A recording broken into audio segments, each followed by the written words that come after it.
Here we are again, food plot season. This year, I am out here at my uncle's plot that we have fenced in to keep the cows out. And I had a very successful winter frost seeding this year.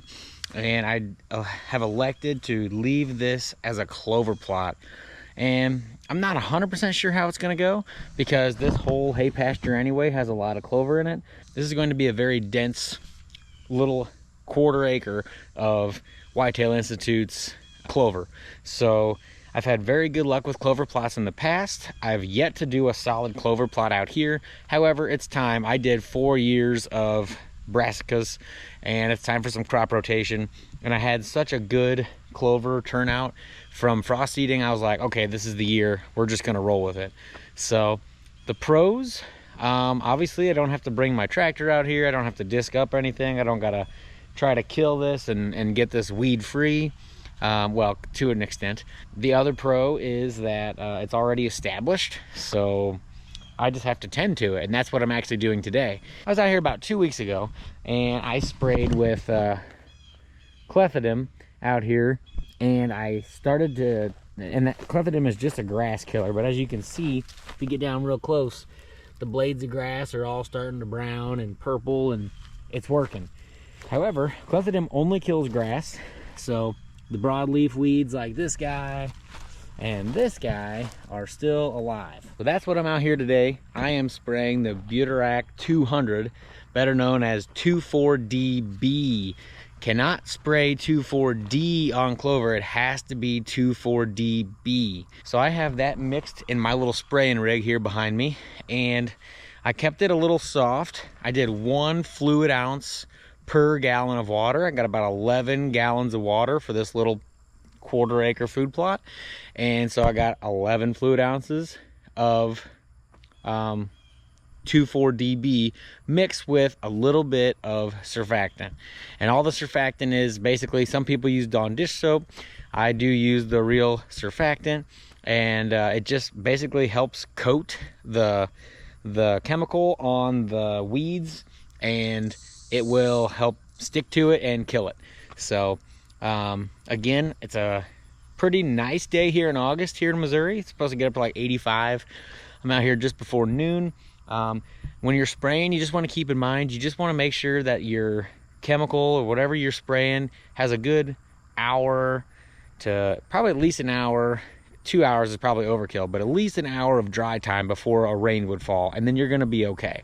It's going to affect the plants.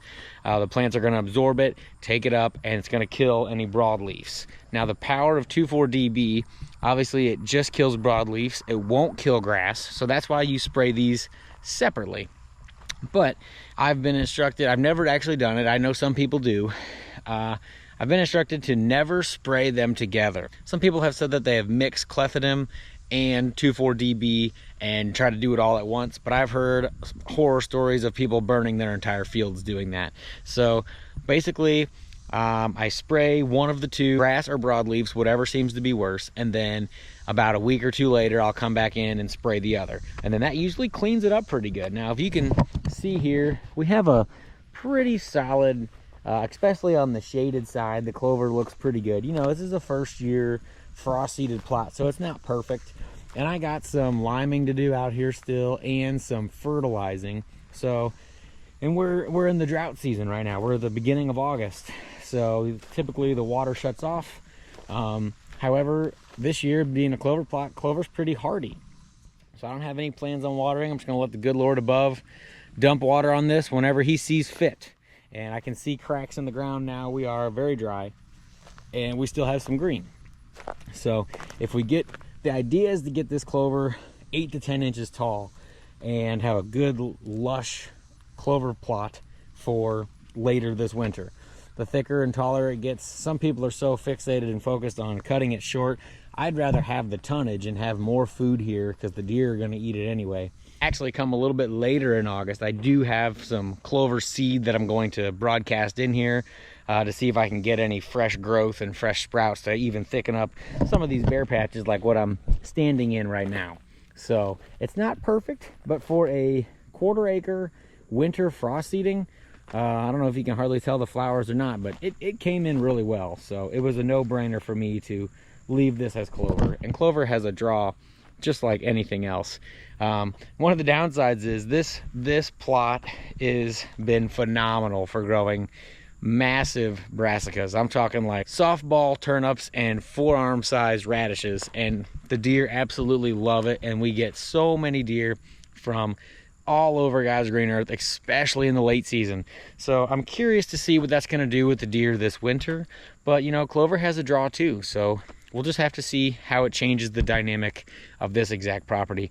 But I just wanted to kind of go over everything on how I'm going to be spraying. I'm going to do a little bit of spraying, and then in a few weeks I'll have to report back and kind of show you the results of the hopefully freshly killed plot, if I hit everything with good and even coverage.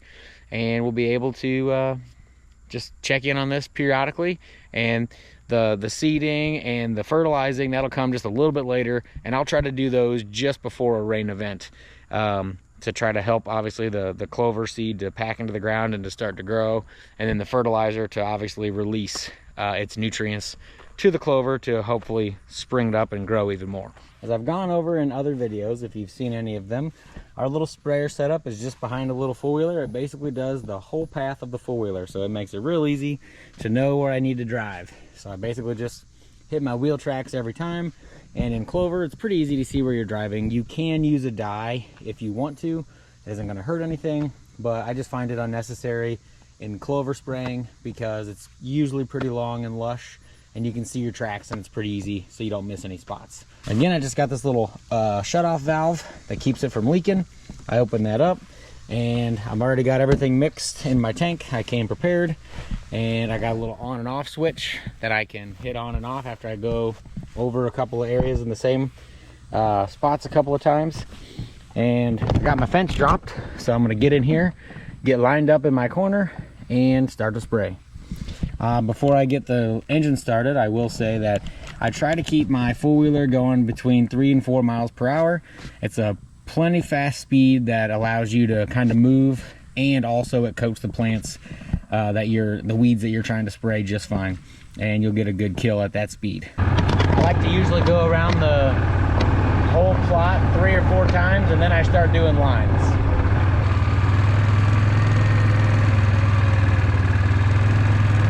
I cut it in the middle, and I just trace the side every time I go by. And there you have it.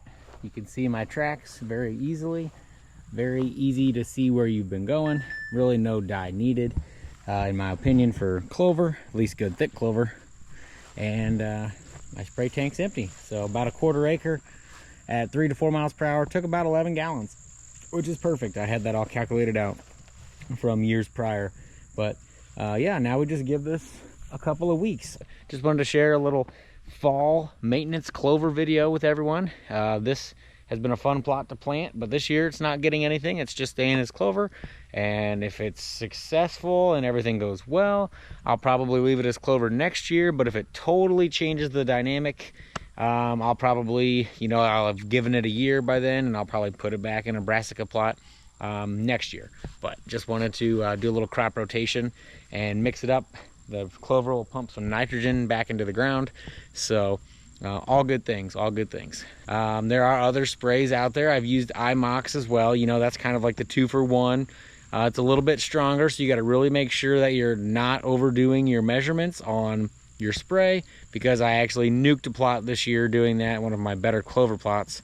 So it is what it is. But IMOX will kill grass and broadleaves in one swipe, but you just have to pay attention with your surfactant and the exact amounts, and you can't go too heavy or you can kill your clover. But same with these as well. If you would put way too much clethodim or 2,4-DB, I think you could kill this clover as well. So always important to read your labels and know exactly how much you're supposed to be mixing, and do what the recommended label says to do.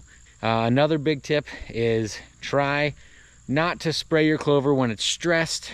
Try not to cut your clover when it's stressed. Some people like to just see a good clean top, and they'll come in here and just try to cut the tops with a brush hog or their lawnmower or the highest setting. If it's dry like right now, is not a good time to cut clover.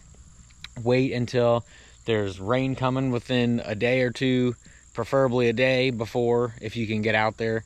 and then let that rain kind of rejuvenate the growth and kind of get it growing again. And it'll look really nice if you hit it just right. But totally not necessary. I'll probably come in here with a weed eater and just top off dead weeds. Totally not necessary. Deer don't care. Deer don't care that the weeds are in here. I'm just trying to make sure that I can get another year out of this by maintaining it and taking care of the weeds now, if I decide to keep this in clover for future years to come. So regardless, thanks for watching. Hopefully this has been helpful, and we'll see you in another video. It's food plot season. Let's keep plotting.